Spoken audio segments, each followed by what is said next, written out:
to support the McLaughlin Group. From plastics to power generation, GE, we bring good things to life.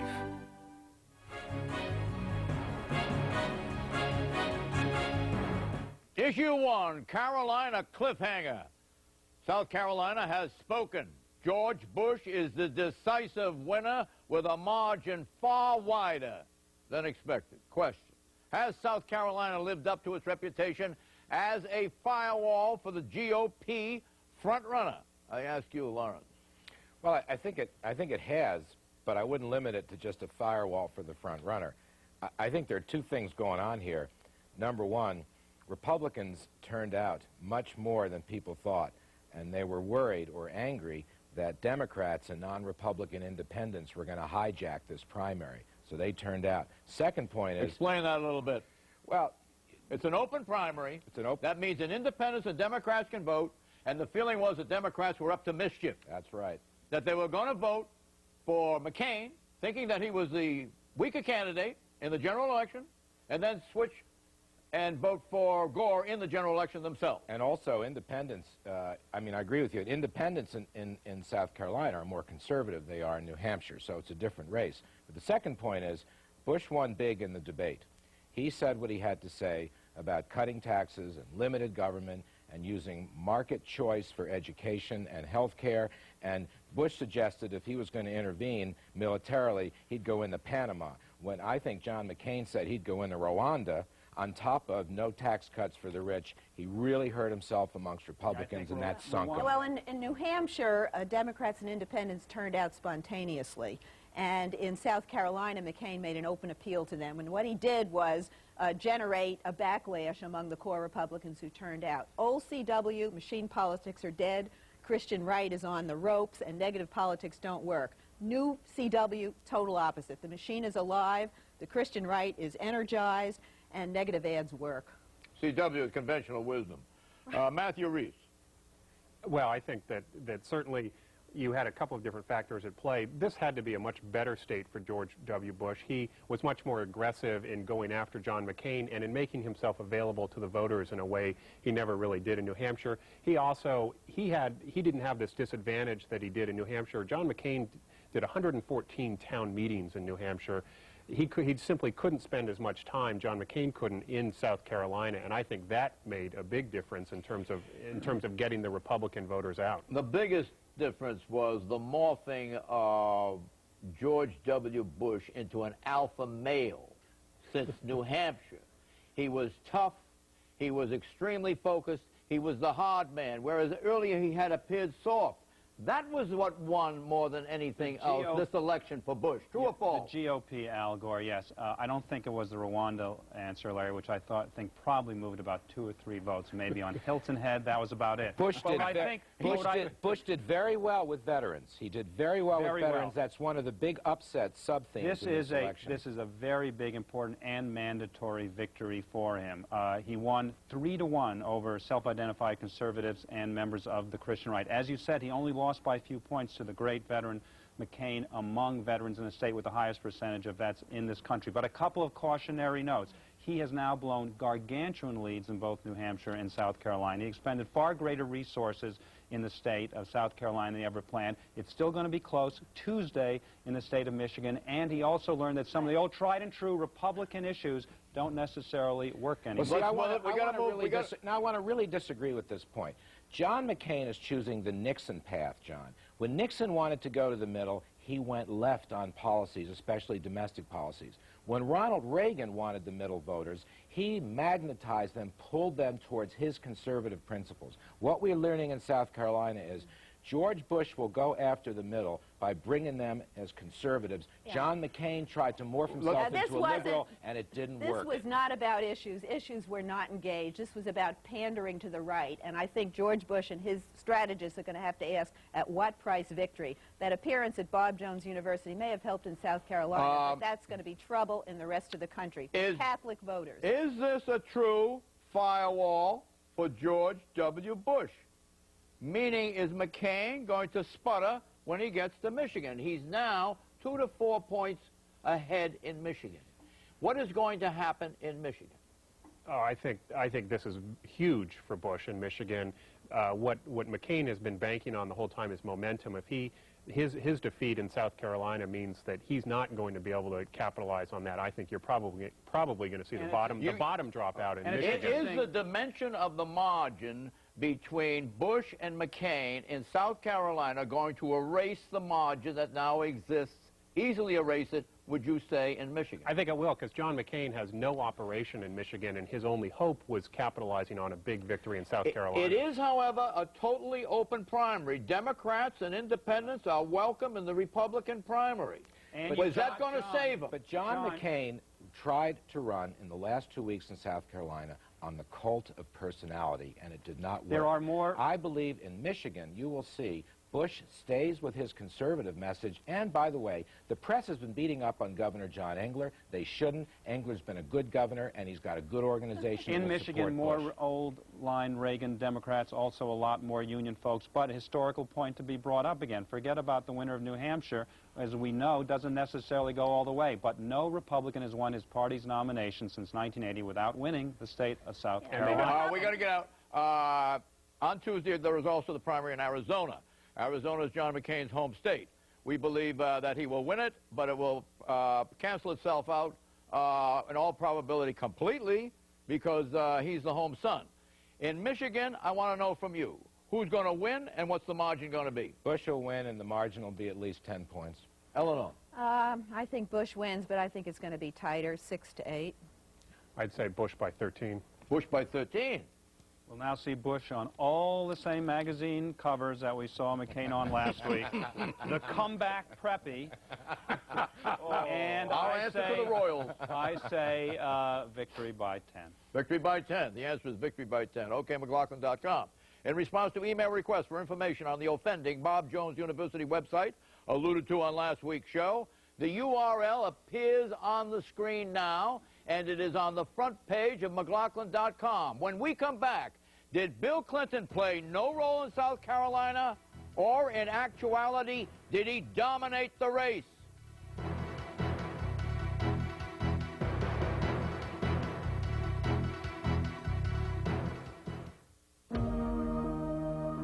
Every moment, every dream, every challenge, for every step you take in life, there's GE, a financial partner you can trust.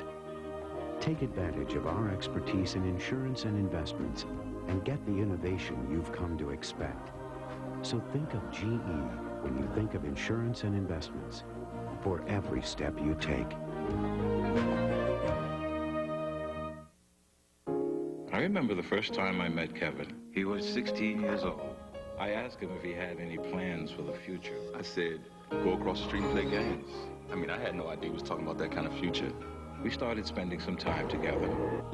I helped him with his homework. I got him thinking about a career. Then one day I took him on a college tour. Wow, it's a great feeling. He got a glimpse of what he could be.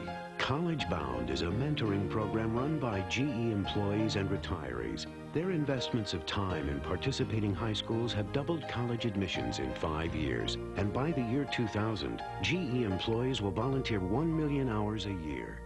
Seeing Kevin graduate from college was one of the proudest days of my life. And when I got that diploma in my hand, I just wanted a way to say thanks. Becoming a mentor myself seemed like the best way. Hurry, we'll miss kickoff. Wait! Want a quick bite? Fruit, chips, roast Cornish game ham with baked potatoes, T-bone steak, clams on the half shell. Huh?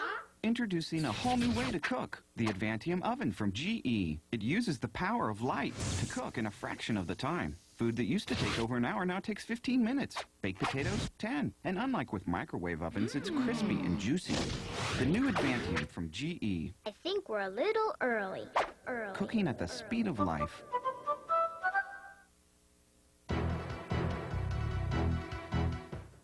Issue 2, it's still Bill. You can disagree on issues. We'll debate issues.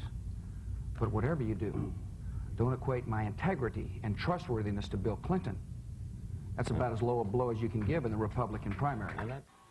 Some people are erroneously saying that President Clinton has no role in campaign 2000. Actually, Clinton dominates the campaign and dominates the election. Clinton is the campaign's decisive factor in this sense. Call it OOB, O-O-B, the opposite of Bill requirement. The candidate who is least like Clinton wins. After 7 years of scandals and denials, voters want honesty and integrity in their candidates. They reward those who boldly say what they believe, not the candidates who calculatingly say what they think voters want to hear. This is a big reason why McCain has scored points with the electorate. He was the first candidate with a steady drumbeat of Clinton attacks. We know of the corruption that's taken place in the Clinton and Gore campaign as a result of the 1996 election and the unlimited campaign contributions. The people of this country are suffering from Clinton fatigue, and it's because they want someone who will look them in the eye and tell them the truth. And it is the beginning of the end for the truth-twisting politics of Bill Clinton and Al Gore. That's only a sampling of McCain's opposite of Bill oob litany. And McCain is no longer alone with this strategy. Bush and Keyes, too, are using more anti-Clinton rhetoric. If we don't go out and attack that moral flank exposed by Bill Clinton's lying, perfidy, oath-breaking, and utter shameless betrayal of our moral heritage, we will lose and we'll deserve to. Let's take a Democrats have the same challenge. Gore's vulnerability has always been TLC, too like Clinton. His months-long struggle to get out from under Clinton's dark shadow was set back by challenger Bill Bradley's accusations of Clinton-esque lying. Gore can't afford to be branded as TLC when the voters are looking for the oob opposite of Bill factor. Question, how can you tell that Clinton dominated the South Carolina race? I ask you, Matthew Reese. Well, I think you have oob. I would say it's a T3 factor, TTT. You've got the trust factor. You had both candidates trying to speak straight in a way that Bill Clinton never did. You had the town meetings, which is certainly a Clinton legacy. You didn't see things like this in the past. But then you also had taxes. John McCain certainly produced a tax plan that resembles Bill Clinton, and even George Bush there were elements of his tax plan that looked Clintonian. If you see this as pivoting on the word reformer, don't you think when the audience heard McCain talk about being a reformer, they felt he was talking about no Monica, no Filegate, no Travelgate, no Whitewater, no controlling legal authority, no backdoor deals, no scandals, no corruption money? Yes, but I think that cut two ways, and I think Bush very well exploited the McCain self-portrait of reformer, juxtaposing it with the fact that he's the chairman of this big committee which takes money from lobbyists. I think that was very effective. But as far as the net impact of Clinton, I think we're talking about three candidates, Keyes, McCain, and Bush, who are preaching to the choir. All the people who like them think that Bill Clinton's moral strong. Hang on a second. So what was the deal there? No, but here's a different take on it. I think it started out about Clinton, absolutely. But I think this race was about George Bush, not Bill Clinton. This was Bush showing some toughness and character and, hey, say, I can fight back too. Also, this was Bush's brand of free market conservatism. Bush's tax rate reduction and clear message that surpluses should go back to the taxpayers was the anti-Clinton message, but it's now the Bush message. Well, Bush is showing that he has the right stuff. That's what this is about. Bush ran a moral-based campaign, and it went very well in South Carolina, and Clinton was his big, fat target. But you watch, once he begins to feel confident that he's got the nomination, he's going to go back to Clinton light, to compassionate conservatism, and you're going to see the SAB factor, the I want to ask you factor. something, Larry, and that is regarding the economy and whether or not the economy is going to go into a recession. And what do you think of what Alan Greenspan said last Thursday, and what do you think of the situation on crude oil? Greenspan's take on Thursday was just the harshest, most anti-growth message I've ever heard, and he's now threatening to raise interest rates any number of times. This could be a big factor that would damage the Clinton prosperity, which is the real Clinton card in this race. Well, that's all you left I'm sorry to interrupt Larry's upcoming essay on future crude oil. However, I think you're wrong on the business of taxes. I don't think that had that great an impact in this race, and if Bush is smart, he'll realize the Clintonization of this campaign is such that the traditional Republican base and a lot of folks in the suburbs aren't big on big It's a liberal tax message. cuts. It's not going to wash. The other thing, now, Clinton can help himself. It looks to me like Clinton's going to be able to drive a bargain with OPEC that'll knock oil prices down $5. It can be said that the proposition of this segment, that Clinton is dominating the race because you have to be totally unlike Bill to be the winner. That this is being defeated by Al Gore now. Because Al Gore is drawing closer to Clinton, and he's doing better. But I contend that there's been a four-man race thus far. The press has been focusing on the bloodletting between McCain and Bush, and when it's a two-man race with Bush and with Gore, the Bill factor is going to emerge in living color. True or false? True. I don't think obviously no one wants a rogue tomcat, another rogue tomcat in the White House, and I think the challenge, obviously, for Al Gore is to somehow take credit for the policies and distance himself from all of the ethical problems. People in the end vote on their pocketbooks and what's good for them, and no Republican is going to say, are you better off today than you were 8 years ago? Okay, the They'll know what the answer is. The president responds to Bush, McCain, Keyes attacks. Here's the master at work, the consummate politician, weaving a searing criticism into a legacy tapestry. Sir, how do you like being targeted by the candidates in the Republican presidential campaign? I have a lot of sympathy with Governor Bush and Senator McCain. I mean, it's hard for them to figure out what to run on. They can't run against the longest economic expansion in history, or the lowest crime rate in 30 years, or the lowest welfare rolls in 30 years, or the progress America has made in promoting peace around the world.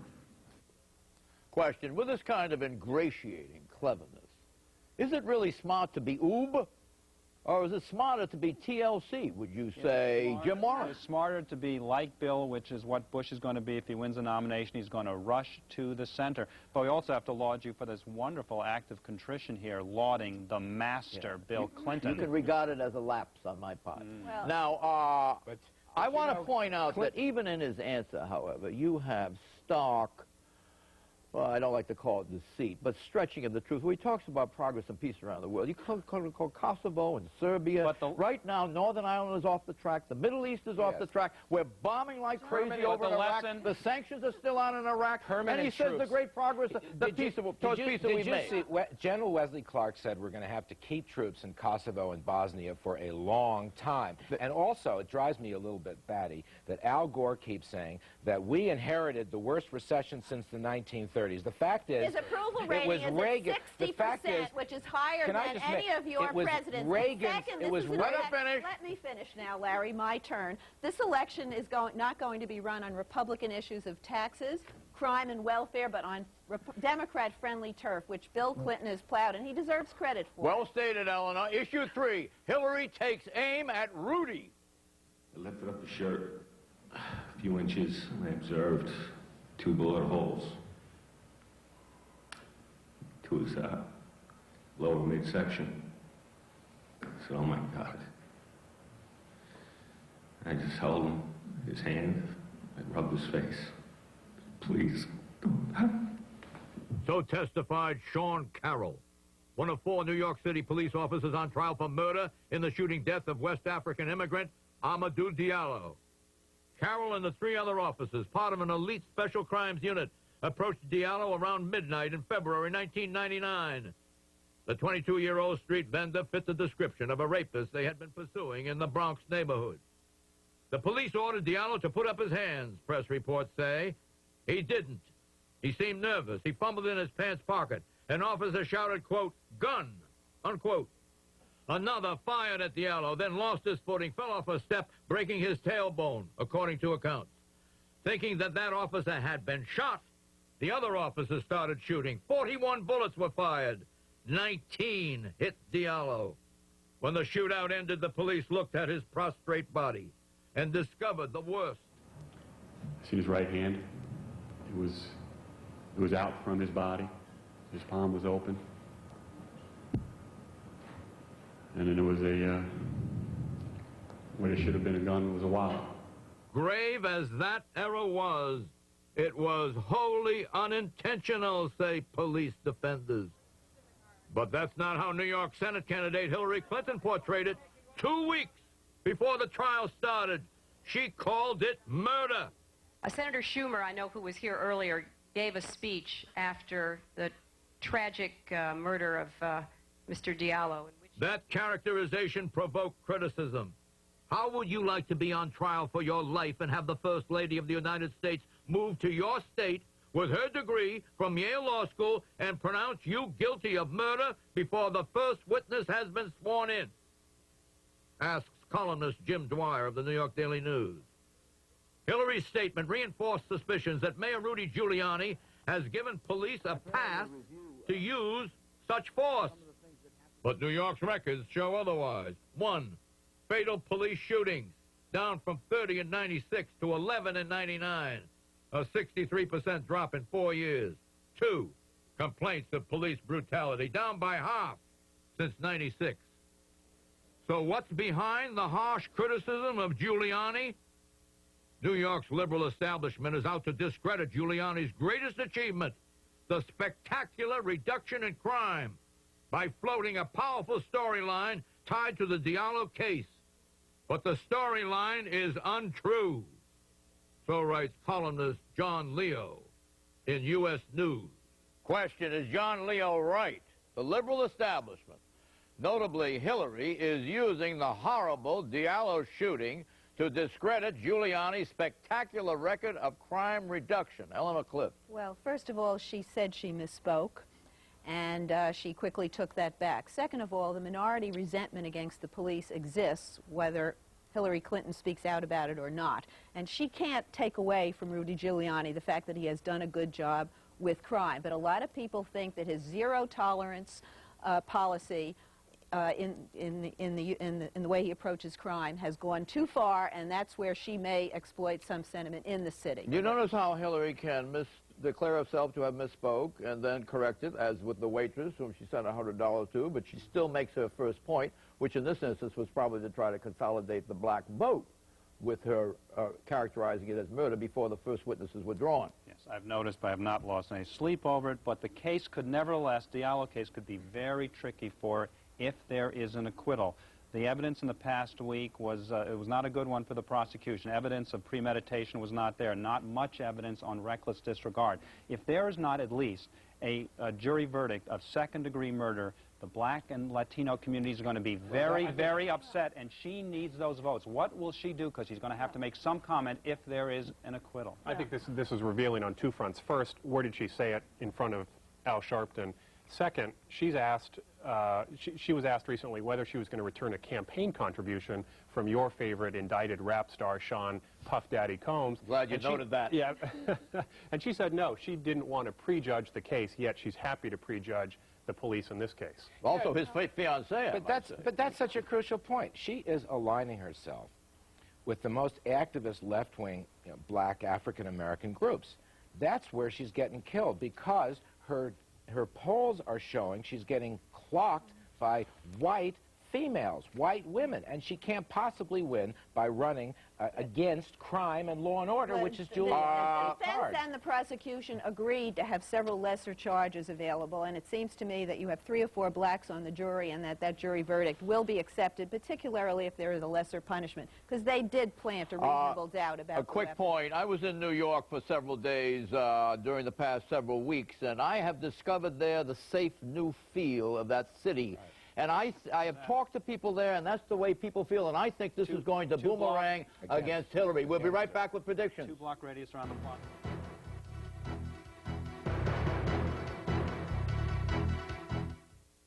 240 hours restoring an old baseball field in East Cleveland. 300 hours reading with first graders in a school near Albany. 12,000 hours teaching science in Louisville. 2,000 hours mentoring high school seniors in Cincinnati. This year, GE volunteers across the country will spend over 1 million hours helping others, because they know the best way to change things is to reach out a hand.